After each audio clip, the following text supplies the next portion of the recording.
ठीक है।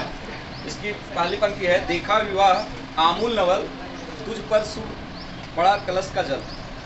यहाँ पर सूर्यकांत त्रिपाठी निराला इस कविता में सरोज स्मृति में अपनी पुत्री को याद करते हुए ये कविता रच रहे हैं। इनकी पुत्री का नाम है सरोज और ये सरोज का हो चुका है देहांत, तो उसी को याद करते हुए कविता रचे हैं और उसका वर्णन कर रहे हैं कि देखा विवाह आमूल नवल। अपनी पुत्री का विवाह जो था वो अनोखा था, बहुत अलग था, हटकर उस अलग प्रकार के विवाह को इसने देखा विवाह आमूल नवल, तुझ पर शुभ पड़ा कलश का जल। विवाह में कलश का जल पड़ता है तो एक अजीब सा सौंदर्य जो होता है, वातावरण होता है वो बहुत ही मतलब अलग टाइप का था। तुझ पर शुभ पड़ा कलश का जल, देखती मुझे तू हंसी मन। ये वर्णन कर रहे हैं कि जिस समय तेरा विवाह हो रहा था उस समय देखती मुझे तू हंसी मन, मंद मंद मतलब धीरे धीरे मुस्कुराहट के साथ देखती थी। होठों में बिजली फंसी स्पंद, यानी सरोज के होठों में बिजली सी चमक थी। होठों में बिजली फंसी स्पंद, बिजली सी चमक इसके होठों में थी, सरोज के होठों में। उर में भर झूली छवि सुंदर, पीर की असद श्रृंगार मुकर।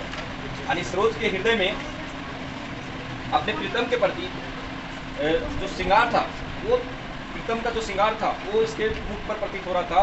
पूर्व में जो इसके हृदय में प्रतीत हो रहा था, जो अपने पति का प्रिय सौंदर्य जो था वो याद कर इस प्रकार से याद कर रही थी हृदय में कि इसके मुख पर वो सौंदर्य झलक रहा था, मतलब अपने प्रिय को याद करके काफ़ी प्रसन्न थी, वो इसके चेहरे पर स्पष्ट नजर आ रहा था।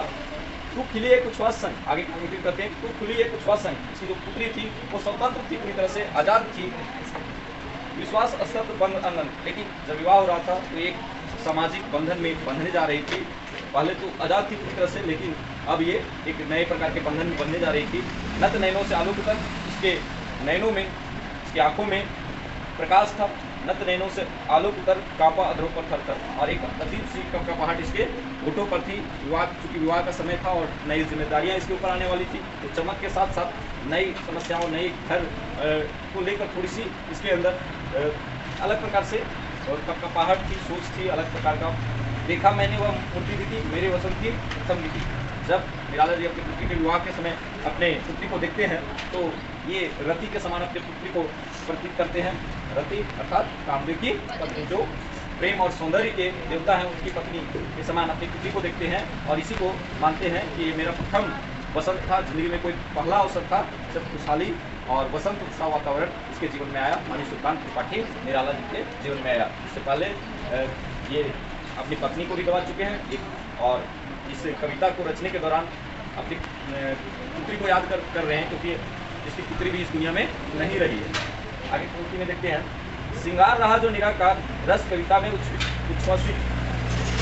श्रृंगार रहा जो निराकार, इन्होंने काफ़ी कविताएं रची, लेकिन उसमें वो श्रृंगार नजर नहीं आया जो इसकी पुत्री का विवाह के समय जो सौंदर्य देखकर वो लग रहा है, जैसे ऐसा लग रहा है इनको कि जो कविता में रस नहीं डाल पाया वो उसकी पुत्री इतना खूबसूरत लग रही है, सुंदर लग रही है कि सारा रस इसी में समाहित हो गया है। कविता का सारा रस इसी अपनी मतलब पुत्री में ही समाहित हो गया है।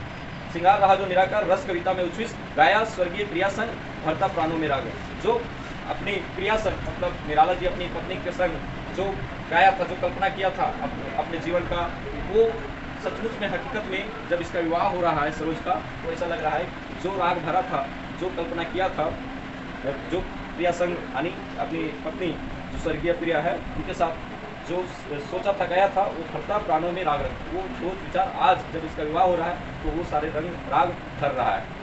रति रूप प्राप्त कर रही, और जो इसकी कन्या है यानी पुत्री जो है वो रति के रूप प्राप्त कर रही है, यानी कामदेव जो प्रेम और सौंदर्य के देवता हैं, उनकी पत्नी के जैसा रूप धारण कर रखी है। कौन?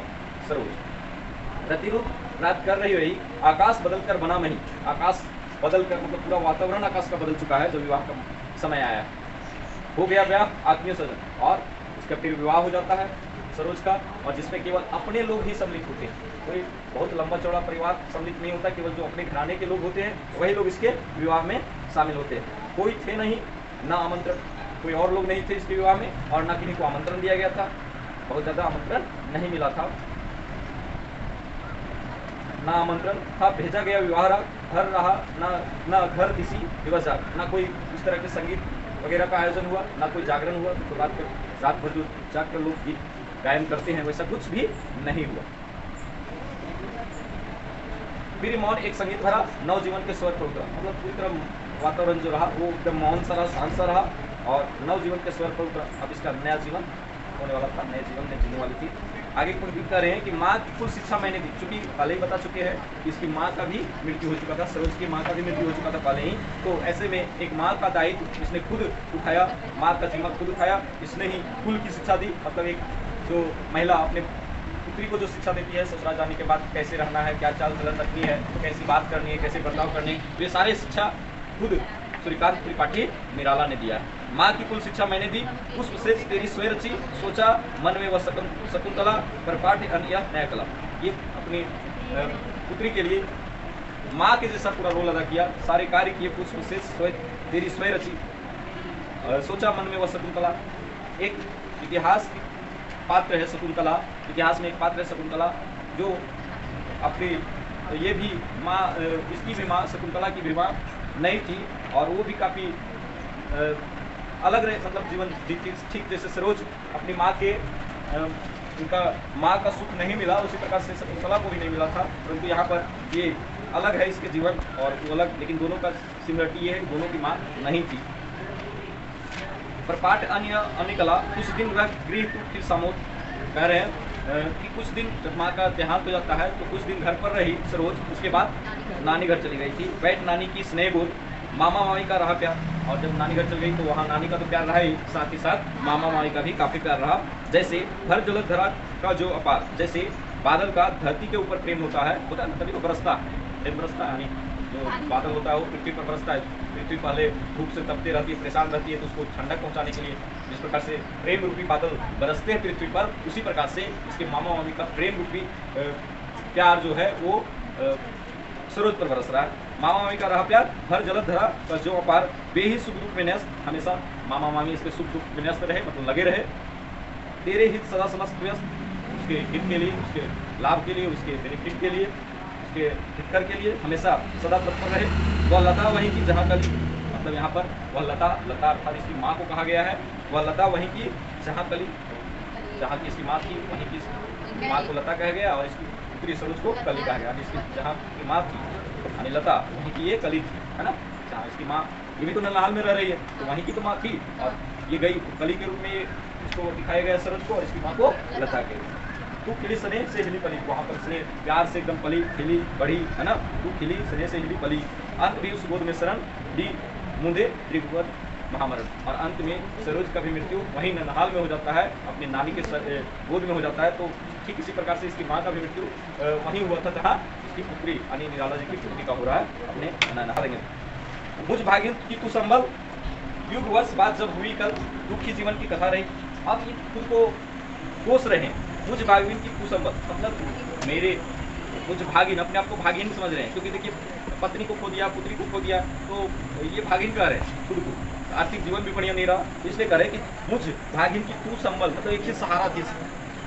युग वर्ष बाद जब हुई कल, जब कई वर्ष बाद तुम मुझसे जुदा हो गई, जब देहांत हो गया, दुखी जीवन की कथा रही, पूरे जीवन की कथा दुखी दुख रही। एक सहारा दुखी वो भी खत्म हो गई, तो पूरा जीवन का कथा दुखी दुख रही। क्या कहूँ आज जो नहीं की, क्या कहूँ जो जीवन में नहीं कर पाया कविता में, वो आज क्या कहूँ। पूरा मतलब सोच रहे हैं कि कविता जब रच रहे हैं तो अपनी पुत्री को याद कर रहे हैं, उसके विवाह के समय को याद कर रहे हैं कि कितना कैसा वातावरण था और कैसी पली बढ़ी वो, कहाँ रही, सारा कुछ वर्णन कर रहे हैं।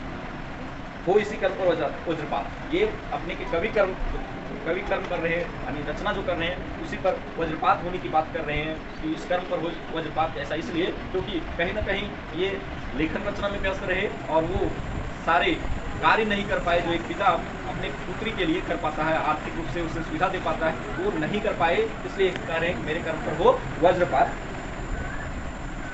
यदि धर्म रहे न सदा मात, इस पद पर मेरे कार्य सकल, वो भ्रष्ट सिद्ध के सफल, गणित गत कर्मों का अर्पण कर करता मैं तेरा तर्पण। कह रहे हैं कि इस कर्म पर हो वज्रपात, जो कवि कर्म है उस पर हो वज्रपात, और इस पद पर मेरे कार्य सकल, इसी पर चाहे मेरा कार्य सकल हो जाए, मतलब वज्रपात हो और मेरा कार्य सकल हो जाए। वो भ्रष्ट सिद्ध के सफल, करनिए गत कर्मों का अर्पण, मतलब जो मैं कर्म किया हूँ, कविता जो रचा हूँ, वो मैं तुम्हें अर्पित कर रहा हूँ, क्योंकि मुझे तुम्हें अर्पित करने के लिए कुछ और नहीं है। जो मैंने कविता रची है तो उसी को मैं तुम्हें अर्पित कर रहा हूँ, करता मैं तेरा तर्पण, मतलब तुम्हें समर्पित कर रहा हूँ इस कविता के माध्यम से ही मैं तुम्हें श्रद्धांजलि दे रहा हूँ। उनसे मरने के बाद लोग श्रद्धांजलि देते हैं ना, पुष्प वगैरह चढ़ा के। तो ये कवि कह रहे हैं कि मैं तो कुछ नहीं दे सका, लेकिन मैं ये तुम्हें समर्पित करते हुए कविता रच रहा हूँ, क्योंकि मैंने ज़िंदगी में वो सब नहीं दे पाया जो अपने एक पिता अपने पुत्री को दे पाता है, लेकिन मैंने जो समय गवाया ये कविता में गवाया, और मैं इसी कविता के माध्यम से तुम्हें श्रद्धांजलि अर्पित करता हूँ।